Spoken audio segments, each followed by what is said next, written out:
doing service is important for me because, as Master Choa mentions, it is in giving energy that you receive energy. And I feel that whenever, when you have your own life challenges and you pivot your attention to helping someone else or helping a cause which has been going on to help others, then you don't focus so much on yourself and your problems, but also trying to help others with their problems. And in doing so, your problems get solved.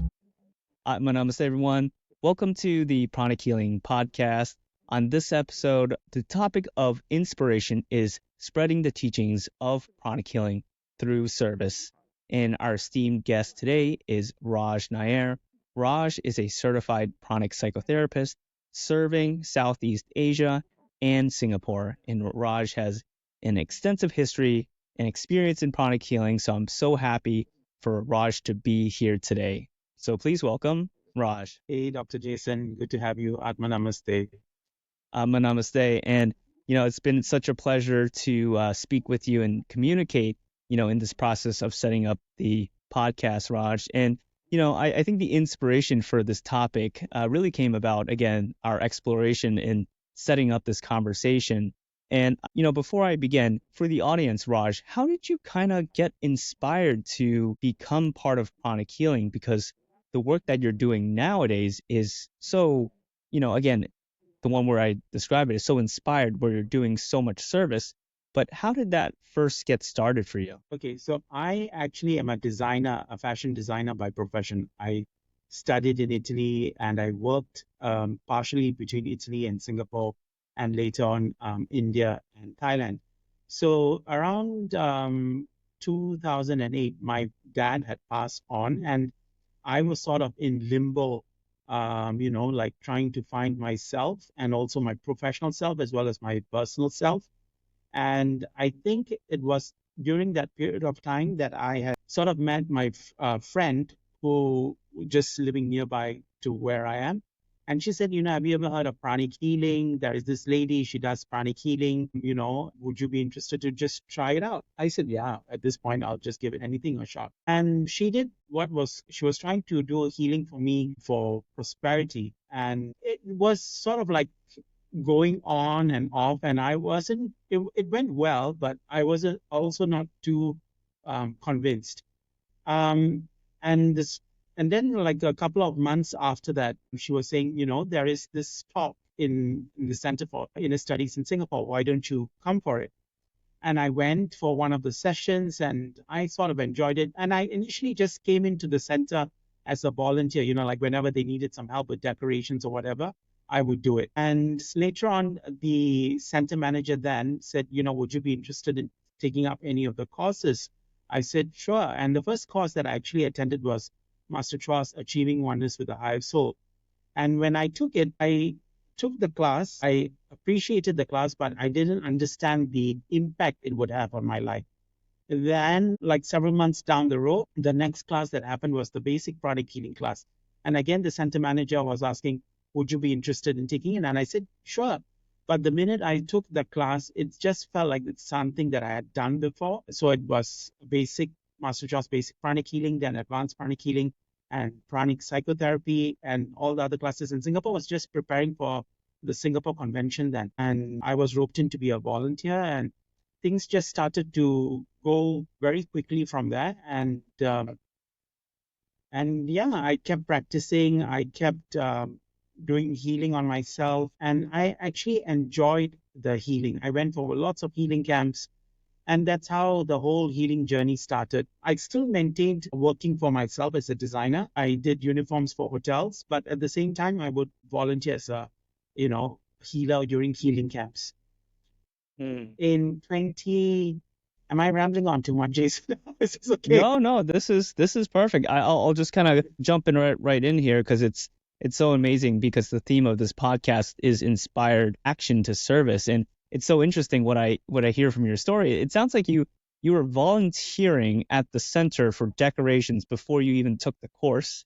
That's something I noticed. And, for most people, already in pranic healing, that's something you do if you're already part, you've taken pranic healing, you've had some years in there. To give credit to Shobha, who was who's the friend that introduced me to pranic healing, because it was her that said, why don't you help? You have a knack for flower decorations. We need someone to help with flower decorations, and why don't you help us with that? So I did that. So it was her idea to get me involved through service. I think later on when the certification program started, and this was 19 through the Center for Pranic Healing in Singapore, I decided to take it up and I completed it. And then after which I wanted to do my certified pranic healing certification, which was, I decided I wanted to take a different path. And I approached the Center for Pranic Healing USA, which is under Master Glenn. That's how I met the late Cynthia De Leon. It just got me very inspired, because I saw how she's a person that her diary was completely full. Her work diary was completely full. Her professional diary was completely full. And she was doing service, teaching, being a mentor. And I was like, wow, how does she do it and still be so up? Yes. And then I was like, okay, I completed that. Then I decided I wanted to be a certified pranic psychotherapist. And that was when COVID was happening. And I decided that I would like to start my own pod. I knew there were other pods going on, but I decided that I wanted to start my own pod and healing COVID patients in Singapore. And I approached Marianne Chung about this, and she said, "Yeah, just go through an orientation program." And I did, and I got a few healers to join me from Singapore and also overseas. And we really started healing a lot of patients from Singapore as well as overseas. And I really enjoyed we couldn't go out because in most countries we couldn't go out and interact. And it was basically doing service via Zoom. And that got most of us inspired to stay on till today.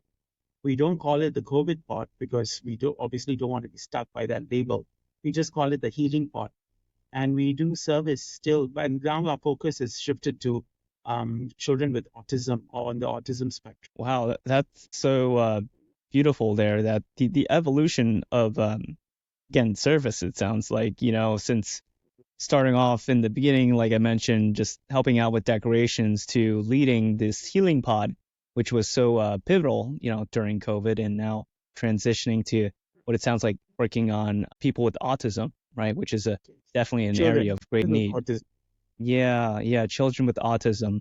And you mentioned Cynthia De Leon. I had the opportunity to not only be instructed by Cynthia, but Cynthia was both of our mentors as well. And she was such a inspiration too. And I find that it connects to, again, the topic of this podcast, which is all about service. And I wanted to help the people in the audience understand, because we talk about service as pranic healers so liberally, right?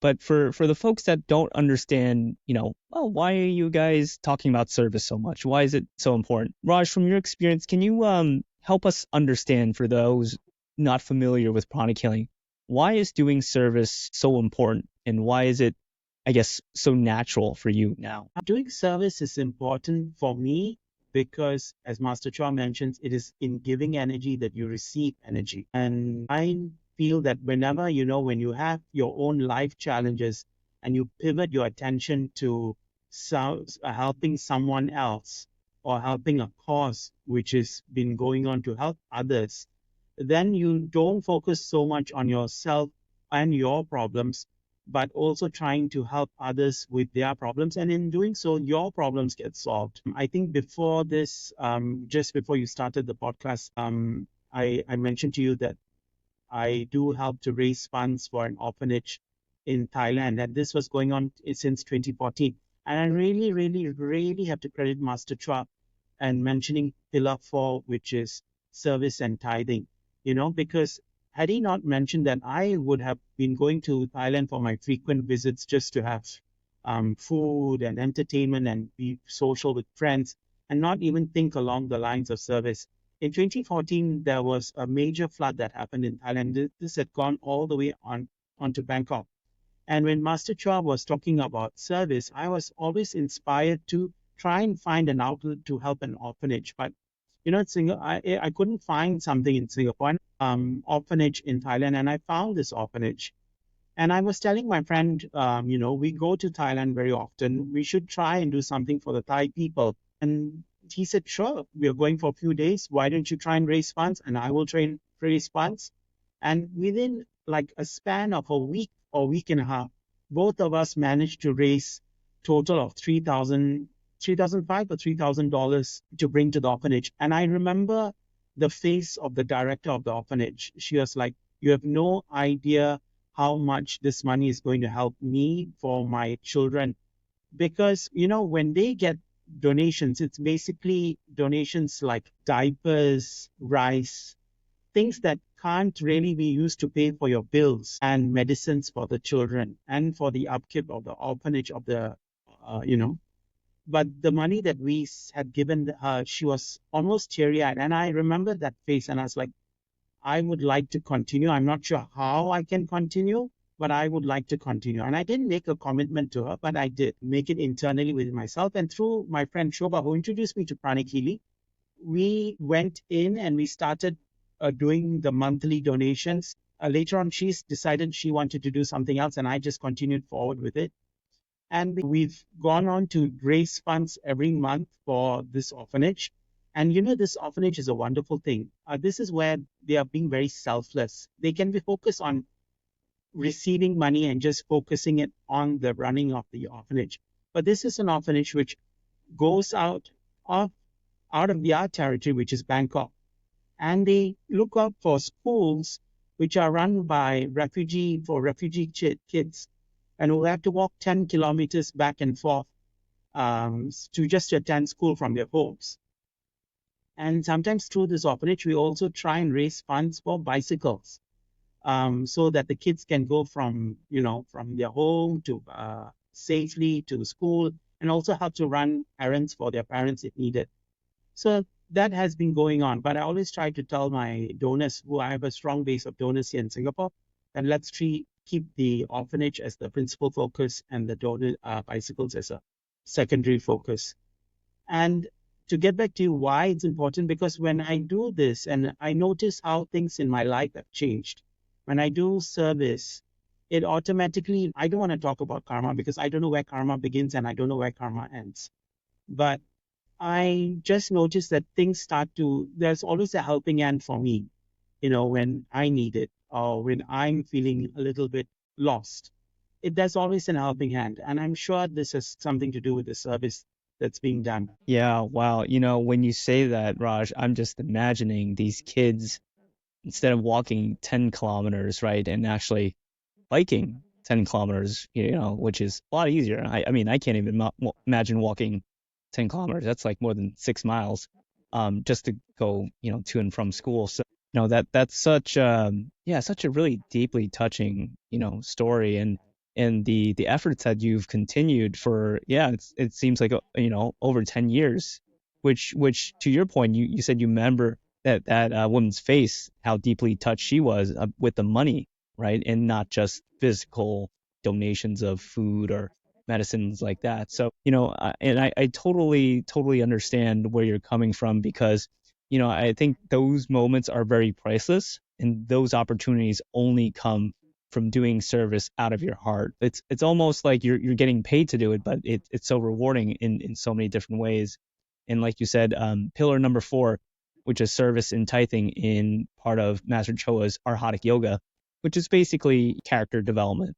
And it is a big part, and it is a big part of what we do as well. And it's such an amazing system, and it's so amazing to see you doing this as well. And of course, you're the highlight of many other people around the world, pranic healers, that are doing this. So I'm really grateful for you sharing that, because that definitely inspired me.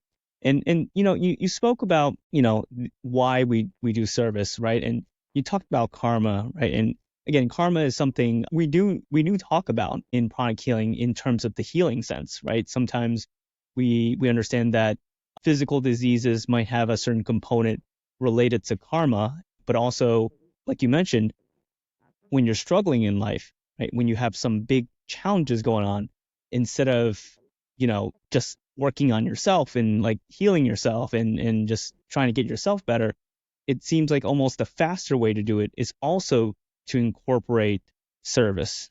as part of that equation. Have you seen in your experience that transformation for patients as well? Like doing healing on them, right? Pranic healing, but also inviting them to do service for themselves to help maybe progress their healing in certain ways. Do you have any examples of that? Well, I think the thing about the service and tithing, the clients, whenever they come to me for healing, it's already part of their DNA to do service and tithing. So I guess because of that, they come and get healing, even though they've never understood anything about pranic healing. God is all merciful, right? So when God sees that you have been doing service and tithing, and there's a problem that you are constantly being challenged to it, they send someone to you, which is probably a healer or counselor or someone. So in this case, it could be me, which I would humbly like to think that I was able to help them in terms of service, because I have noticed that whenever I talk to clients who probably have had, like I remember I was healing a client who had gastrointestinal cancer, and it's a very young man, highly driven, super successful. And as I was healing him, I was telling him about forgiveness and service and tithing. The man was already in the process of doing service. He was helping out refugees from Ukraine, and he was doing other things for kids.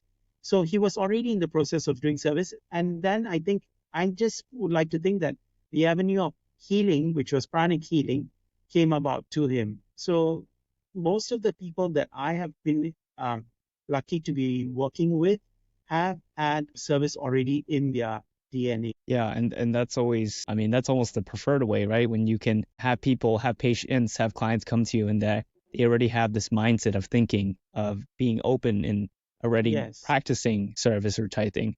And, go back to what you say, right? As Master Choa said, it is in giving that you receive. And sometimes, the act of doing service is opening up, right? It's like emptying your cup and it's allowing your energy to have more space to receive more.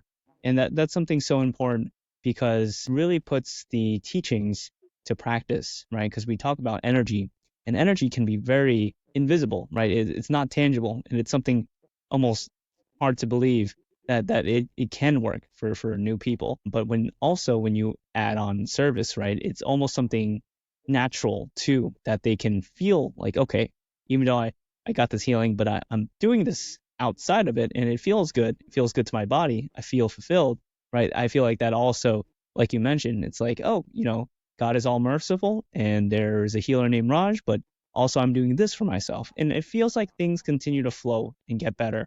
And you mentioned, Raj, also how service had a profound impact on you. And I want to kind of dive deep into that more deeply because I feel like service is such a big word, right? And it affects us in a positive way in so many different ways. And to give you an example for myself, like starting this podcast was a service to spread the teachings in showing how practical it is for people and how it transforms people's lives of all different backgrounds. And it's been such a pleasure of mine because I love speaking to people, especially like you, in talking about this topic because it's something that we resonate with. And I always go back to the quote that I read from your bio, right? That was the first time I read this from Master Choa. And it said something along lines that pranic healing is natural to you because it is part of your destiny. And I wanted to kind of throw that in for you because it seems like you're doing all this amazing service, but it's almost like you are following your destiny too. It's so natural to you. How do you kind of respond to that? Is that accurate for you, Rob? I would say so.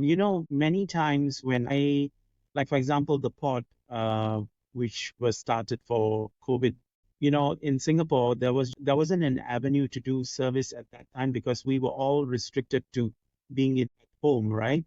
And when such an opportunity came about, I was drawn to the fact that let me try and create this spot to do service for people who are going through COVID. And it was so amazing how we had people who were in the certification program who joined the pod and continued to want to stay in the pod even after they got their certification. They didn't say, I want to leave because I'm done. They stayed. And I noticed that during that time, we all got our COVID vaccination, but at the same time, we also had COVID and we also recovered very fast. And I noticed that when there is this desire to, that I think Master Choa somehow rather picks up, which is when there's this desire to say that I would like to do something along this line of service, the opportunity of the door just opens. And that was true for me in terms of my mentorship, which is going on right now for the certification program, which is also a part of service, I feel, where I had just was in the process of completing my certification for pranic psychotherapy. And I knew that because of my inspiration from Cynthia and later Marianne, I wanted to serve and help people who are going through their certification program. And Master Glenn was being so kind and said, sure, we'll open up this opportunity for you to be a mentor. And I always use this mentorship not as I don't see myself as a mentor. I see myself as for me to develop myself in terms of character building also, to be more patient, to be lovingly kind to others, not to be mentally critical, all the virtues that Master Choa talks about, right? It's a developmental process service. It's not just like, okay, I'm doing service. How do you purify yourself in terms of your thoughts and your actions as you're doing service? Because sometimes that too happens, right? When you're doing service, you have your challenges in terms of like how you're thinking, how you're acting, how you're verbally responding. And are you procrastinating doing something? I really try to put the virtues in place when I'm doing service. And so it has helped and it keeps generating, like if one door closes, I'm sure another door will open when it comes to doing service. So I always tell myself, keep yourself open. You never know who needs you, and just stay focused on the pillars and the virtues. Yeah, that's such a great recap. Because for for those that don't know or understand, Arahata yoga is which what Raj is speaking about is really a it's a personal transformation on so many levels, right? Not only physically with your health, which most people, that's how you transition from pranic healing into Arahata yoga, but spiritually, and spiritually in the sense of being practical, like what you're talking about, right? Not being reactive as easy, not being as critical of yourself or other people, and not procrastinating, and being able to balance things and have moderation, right? And to be kind and gentle and patient.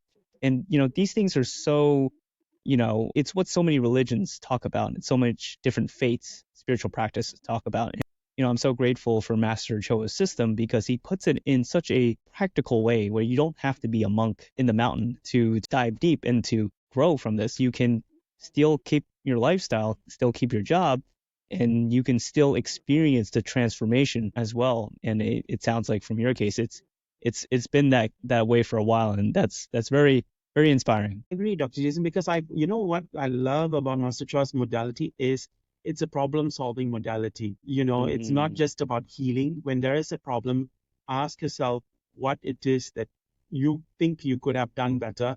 And now let's see how you can heal yourself by looking at how you reacted or not reacted, and what are the things that you can do to make sure that you are on the recovery path. And it's a problem solving modality. You don't have to go and seek it, but it's already there in the teaching. So I really, really admire and appreciate the teachings of Master Choa. To quote the late Cynthia De Leon, she called it a spiritual technology, right? When you need help for your health, you do pranic healing. When you need help for your finances, you do Kriya Shakti, right? When you need help for being a better person, Arhata yoga, and it's really such a well-rounded system. So I have to say, yeah, I agree 100% with you. And sort of to transition, Raj, I know that nowadays you are again you're a healer for the most of the capacity, but also again you do all the service as well. Where do you see yourself kind of moving with pranic healing? Because you mentioned about just you have to practice the virtues, keep on growing, following the path that Arhatic yoga has laid out. But personally, as a question and for the audience, where do you see yourself moving forward? Do you see yourself continuing to like do more projects, do more service, do more healings? What's sort of like the goals now that you have for this foundation of pranic healing and arhatic yoga set for you? Well, as I mentioned to you beginning, I'm a designer by profession, right? But right now I move more towards professional healing. I would like to increase this capacity to be healing on a wider capacity, not just to individuals, but also through to corporations as well. In terms of service, to be honest, I haven't really thought about it. I know that as you grow, you need to increase your number of uh, hours in terms of how you, but I don't look at it as number of hours. I want to see as something that I feel inspired to do. Yeah, I want to see what I can do in terms of pranic healing and service that could help um, perhaps a group of people. And right now it's on autism healing, and we've got wonderful results coming forward for us in terms of autism healing. When we talk about autism healing, it's not just about healing the kid, it's also about the parent. The parent goes through a very challenging time, right? So the parent, when we give ourselves as an instrument of healing to the child, the parent also is relieved of some of the challenges that they have. So I want to take this forward perhaps on a bigger scale. And I'm working with someone who's based in Bangalore. So we're starting to collect data, trying to make it a little bit more organized. And then, yeah, I'm open to see what the future holds for me. I haven't really thought about how I can contribute in terms of service, but yes, it's a good thing to keep in mind. Yes. Thank you for raising that. Yeah.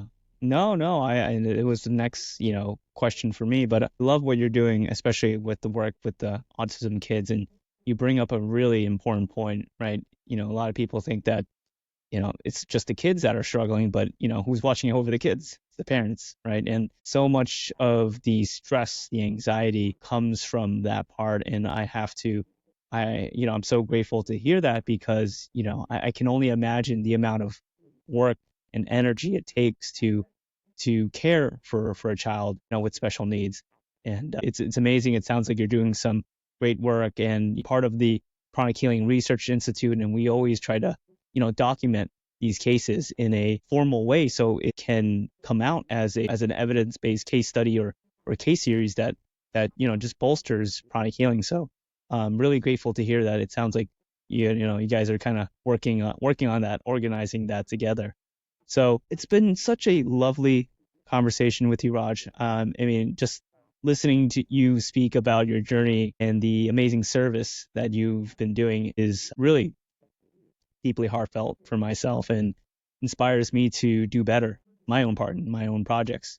Sort of the closing question for you, Raj, is what's sort of like the best advice or words of wisdom that you've gotten since you've been in pranic healing? I think the best advice that I've gotten is actually from the last words of Master Choa, which is to practice diligently, purify yourself, spread the teachings. Practicing diligently is, as we hear it, it sounds very simple, but it's quite actually a very challenging thing to do, especially when you have your life challenges and professional challenges.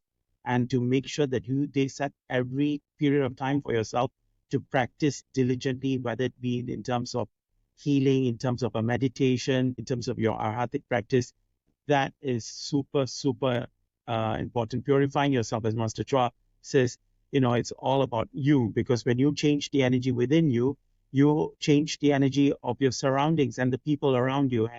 And that I think is super, super important to keep reminding of yourself. As they always say, for a good healer, you need to have an aura of at least 2 to 3 meters, right? So, and that actually makes an impact on the people that you're healing and also the environment.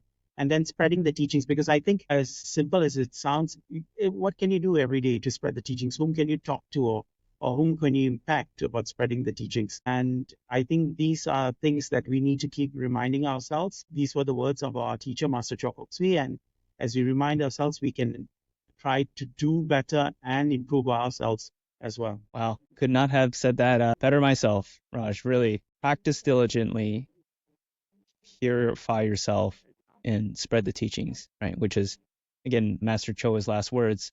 So thank you so much, Raj. I mean, really an amazing conversation. I'm sure we can talk for another hour on end. But for those that are interested in working with you and maybe looking into your services, how can they reach out to you and contact you? They could probably reach out to me through my Instagram, which is Raj Nair Official, or they can probably try and reach out to me through my email, which is Raj.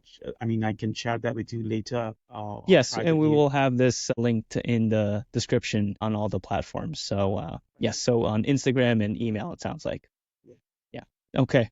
Well, again, Raj, thank you so much. This has been a Thank you. really wonderful conversation, inspired action through service. And, you mentioned so many great names on this podcast, especially, the late Miss Cynthia De Leon, which has been a great inspiration for all of us. And, again, we're continuing Master Choa's teachings because it has made such a profound impact on ourselves. So, it is in giving that we receive. So thank you so much, Raj. Atma Namaste. Thank you. Thank you Atma to Namaste. the audience as well. If you've enjoyed this podcast, please leave a rating and comment down below. And if you really enjoyed this podcast, we would love your support, as becoming a subscriber keeps our operations going.